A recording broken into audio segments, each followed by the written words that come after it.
Hamilton টেস্টের পর Wellington টেস্টেও Bangladesh হেরেছে ইনিংস ব্যবধানে। প্রথম টেস্টের সাথে এই টেস্টের আরও কিছু মিল খুঁজে বের করা সম্ভব।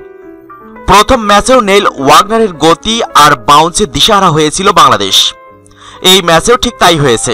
তবে দুই ম্যাচের কোনোটিতেই ওয়াগনারের হাতে ওঠেনি ম্যাচের সেরার পুরস্কার। মিল আছে আরও অনেক। আগের ম্যাচে কেন উইলিয়ামসন ম্যাচের সেরা নির্বাচিত হয়েছিলেন 200 রান করে। এই ম্যাচেও 200 রান করে রস টেইলরও হলেন ম্যান অব দ্য ম্যাচ। আরও একটি মিল খুঁজে বের করা যায়, সেটি সফরকারী দলের অধিনায়ক মাহমুদুল্লাহ রিয়াদের মলিন চেহারা। প্রথম টেস্টের মতো দ্বিতীয় টেস্টের পোস্ট ম্যাচ প্রেজেন্টেশনেও বাংলাদেশ দলের ভারপ্রাপ্ত অধিনায়ক অল্প কথায় হারের কারণ খুঁজে বের করার চেষ্টা করলেন।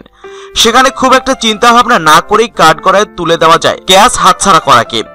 চতুর্থ দিনের শুরুতেই পেসার আবু জায়েদ রাহির বলে মাহমুদুল্লাহ রিয়াদ রস টেইলরের ক্যাচ ফেলার পর একই ওভারে রস টেইলরের ক্যাচ তালুবন্দী করতে ব্যর্থ হন সাদমান ইসলাম। টেইলরের ইনিংস তখনও কষি। একই ওভারে দুইবার জীবন পেয়ে টেইলর যেন ঝলসে উঠলেন। ওয়ানডে মেজাজে খেলে 19টি 4 এবং 4টি ছক্কার সাহায্যে 211 বলে 200 রান করে ফিরলেন 212তম বলে। ক্যাচ মিসকে খেলার অংশ বলে তামিম ইকবাল ব্যাপারটিকে হালকা করার চেষ্টা করেছিলেন, কিন্তু সেই চেষ্টা কি ম্যাচ হারের ক্ষত সেরে তুলতে পারে? আর তাই তো অধিনায়ক মাহমুদুল্লাহ রিয়াদের কণ্ঠে তারই একরাশ হতাশা। তিনি বলেন, এখন সামনেই তাকাচ্ছি, আমাদের যত দ্রুত সম্ভব দক্ষ হয়ে উঠতে হবে। আমি টেলরের ক্যাচ ছেড়েছিলাম, এরপর আরেকটি ক্যাচ ছাড়া হয়েছিল স্লিপে।